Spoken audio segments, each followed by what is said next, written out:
Okay. അപ്പോൾ recently നമ്മുടെ റീൽസിലും എല്ലാത്തിലും ഇപ്പം ട്രെൻഡിങ് ആയിട്ട് നിൽക്കുന്നതാണ് സൈൻ ലബാൻ. അങ്ങനെ ഫൈനലി ഗൈസ് നമ്മളിതേ സൈൻ ലബാനിലേക്ക് പോകണേണ്. നമ്മുടെ ഇവിടെ അടുത്തുള്ളത് ഇവിടെ മുട്ടത്താണ്, ആലുവ കഴിഞ്ഞിട്ട്. അപ്പോൾ നമ്മുടെ ഫ്രണ്ട്സായിട്ട് എല്ലാവരും കൂടെ പോകണേണ്. അപ്പോൾ ജസ്റ്റ് അവിടെ നിന്നിട്ട് കാണാം. അപ്പോൾ ഗൈസ് നമുക്ക് പോയിട്ട് വരാം, വാ. ചെറിയൊരു തെറ്റ് പറ്റി ഗൈസ്. സൈൻ ലബാനല്ല, കസർ ലബാൻ. ഫൈനലി നമ്മളവിടെ എത്തിയിട്ടുണ്ട് ഗൈസ്. അപ്പോൾ എന്ത് കഴിക്കുന്നുള്ള ചർച്ചയിൽ നമ്മുടെ റീൽസിലൊക്കെ ട്രെൻഡിങ് ആയിട്ടുള്ള നമ്മുടെ മെയിൻ ഐറ്റം പിസ്താച്ചിയോ ബിസ്കോഫിനെ നമ്മൾ ഓർഡർ ചെയ്തു. 350 ആണ് അതിൻ്റെ റേറ്റ് പറഞ്ഞത്. അപ്പോൾ എന്തായാലും നമുക്കിത് സാധനം എത്തിയിട്ടുണ്ട്. ജസ്റ്റ് ഒന്ന് അൺബോക്സ് ചെയ്തിട്ട് ടേസ്റ്റ് ചെയ്ത് നോക്കാം. ഇതിൽ പറഞ്ഞത് പിസ്തയും അതുപോലെ തന്നെ ലോട്ടസ് ബിസ്കോഫും ആണ് ഇതിൻ്റെ മെയിൻ ഇൻഗ്രീഡിയൻസ് ആയിട്ട് പറഞ്ഞത്. അപ്പോൾ ഇത് ടേസ്റ്റ് ചെയ്തിട്ട് ഗൈസ് ഒരു രക്ഷയില്ലാത്ത ടേസ്റ്റ്, പൊളി സാധനം. ഫ്രണ്ട്സിനൊക്കെ എല്ലാവർക്കും ഒരേപോലെ ഇഷ്ടപ്പെട്ട ഒരു ഐറ്റമായിരുന്നു ഗൈസ്.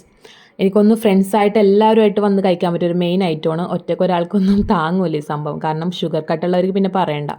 അപ്പോൾ എന്തായാലും എല്ലാവരും ജസ്റ്റ് ഈ ഐറ്റം ഒന്ന് ട്രൈ ചെയ്ത് നോക്കണം. അപ്പോൾ ഗൈസ് നമുക്ക് വേറൊരു വീഡിയോ വേറെ ദിവസം കാണാം. Bye bye.